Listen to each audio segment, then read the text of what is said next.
Shalom and welcome to Shikul Da'at. I'm Rabbi Josh Rose. I hope you'll indulge me in a little bit of a departure from what I normally do on this podcast, because I want to offer a reflection on this national holiday. I will talk about the Torah portion, but in much less detail than I usually do.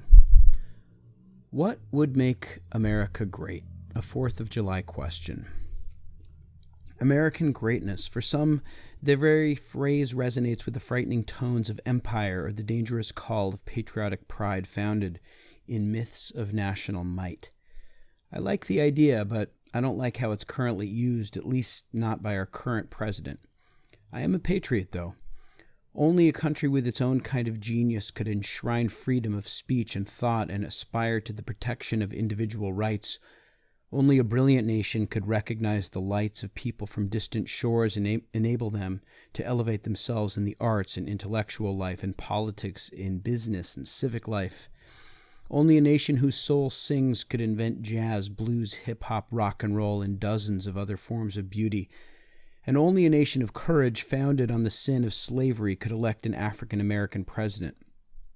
Only a great nation could at moments stare into the pain of its own past and seek to learn, change, and grow, and to commit to elevating national life through faith in law and justice. America at its best is indeed something to be proud of. Can we get back to greatness? Well, let's start here.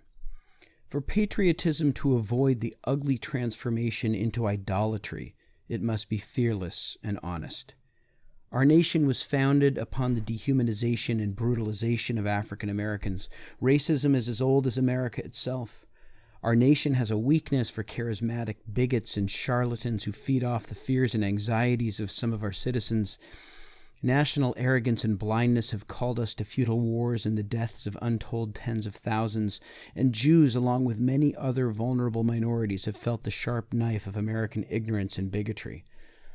But let's talk about that for a minute. The Jews in America. We are a natural fit, a beautiful pair. A nation that at its best was a safe haven for industrious immigrants, together with a people with so much to give and in need of a home. A nation of laws, together with a people whose very identity was expressed through law. A nation of fierce democratic debates, together with a people whose national genius lay in their belief in the educative power of disagreement. A nation committed to justice, together with the people whose belief in justice was as an ultimate principle. The Jewish people were welcomed and protected here long before the state of Israel existed. We found shelter and protection here like nowhere else, and untold opportunity as well. These are not things to take for granted. And one of the lessons that the Jews taught or reminded America of is one that is at the core of our religious tradition. And this turns out to be a lesson essential for American vitality as well. And that is that greatness can never be inherited. It must be achieved. The chauvinistic belief that greatness exists inherently in us and needn't be earned can only be a source of danger and self-destruction. You can hear the demagogue Korach utter this falsehood in this week's Torah portion when he says to Moses, "The whole nation is holy," as if holiness exists by right rather than by achievement.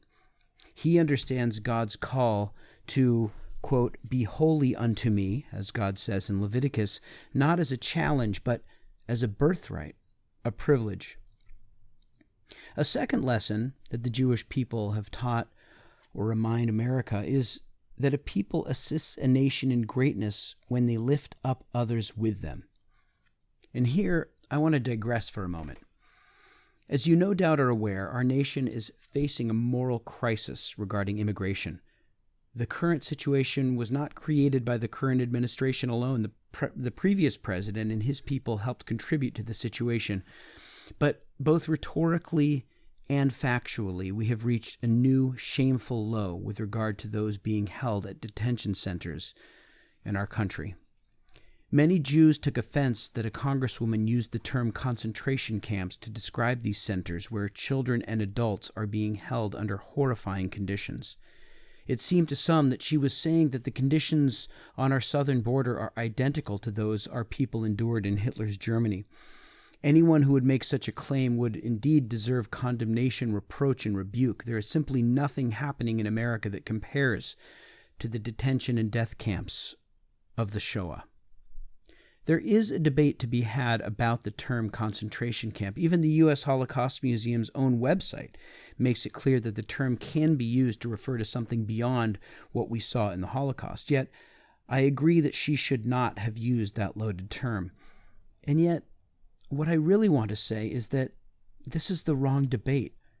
Our own national trauma, which has no measure and which is still very much part of us, must not prevent us as Jews from seeing clearly what is before us. Whether we have a right to take offense as to how we talk about the moral horror unfolding before us is not relevant to how we must end that moral horror. For it should be a source of Jewish and American pride that Jews have always advocated in this country for those who most needed our voice. At the most important moments of our nation's history, Jews, with our memory of subjugation and trauma, refused to use our own suffering as justification for turning our backs on other Americans. We used our sense of moral outrage, our speech, our newspapers, our political skills, our money, our creativity to channel our compassion into change. That is quintessentially Jewish and quintessentially American. Compassion and decency are national strengths, not deficits. A third lesson that the Jewish people have brought to America is that a life of self-concern is no life at all. A society's final purpose must be the elevation of the society itself. Through its capacity for self-reflection, through its laws, through its investment in its children, through its care for its poor, through social concern, a nation may become great. Of course, the magnificent U.S. Constitution enshrines the rights of the individual. May that never change nor be taken for granted. It is a legal necessity for the flourishing of society, but it is not in and of itself a sign of greatness.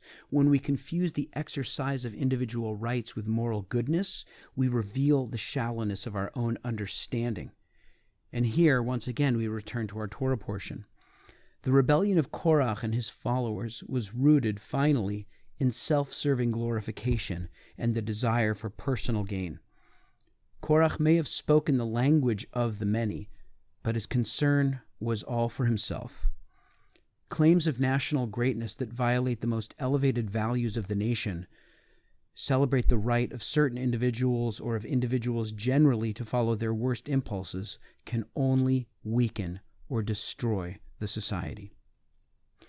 So on this July 4th, this Independence Day, on the eve of the 243rd birthday of this magnificent country, may we as individual citizens and as a people, a Jewish people who have found here a place of safety and flourishing like no other, may we pledge ourselves to helping our country discover greatness.